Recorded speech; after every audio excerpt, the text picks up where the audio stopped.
бұл 3 уақытта оқылған намаз сауап емес, бәлкім сізге күнә болуы мүмкін. Таң намазын қаза қылып алған адам бұл уақытта таң намазын қазасын оқу дұрыс емес. Бір сағаттай қалған кезде ешқандай қаза намаз болсын, нәпіл намаз болсын, сүннет намаздар болсын оқылмайды. Ассалаумағалейкум, қадірлі жамағат. Намазды оқуға болмайтын уақыттар туралы білесіз бе? Білмесеңіз видеоны аяғына дейін қараңыз. Біздің арнаға жазылыңыз, ұнаса лайк басыңыз. Жамағатқа таратып сауапқа кенеліңіз. Ағайындар, парыз болсын, уәжіп болсын, сүннет болсын, нәпіл болсын, және жаназа намаз болсын, және сонымен қатар тилауат сәждесі болсын, жасалмайтын, оқылмайтын 3 уақыт бар.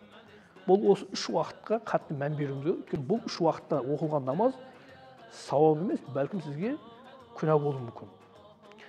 Пайғамбар саллаллаху алейхи уассалам өзінің бір хадисінде айтады: "Мына 3 уақытта ешқандай намаз оқымаңыздар" дейді. Яғни сахабасы жеткізеді, айтады: "Пайғамбарымыз мына 3 уақытта намаз оқуды бізде қатаң түрде тыйды" дейді. Біріншісі, күн шыққаннан бастап найза бойы көтерілгенге дейін. Яғни қазіргі сағатпен есептейтін болса, шамамен 45 минут 1 сағат өткенге дейін ешқандай намаз оқылмайды. Яғни шығыс жақта күннің көзі көріліп, найза бойы көтерілгенге дейін. Яғни шамамен 45 минут немесе 1 сағаттай өтуін күтуіңіз керек. Ол уақытта ешқандай намаз оқылмайды. Сондықтан таң намазын қаза қылып алған адам бұл уақытта таң намазын қазасын оқу дұрыс емес. Күту керек 45 минутта немесе 1 сағатта өткеннен кейін қазасын сүннетімен қосып оқу керек. Екінші дейді, күн тас төбеде тұрған кезде. Кейбір халықтың арасында кейбір мынандай күмәнді нәрселер тарасып жүрген адамдар бар екен. Біздің Қазақстан солтүстік аймаққа жақын болғанда күн тас төбеге тұрған. Оған қатысы жоқ. Бұл әлемге қатысты барлық жерге қолданылатын хадис болды.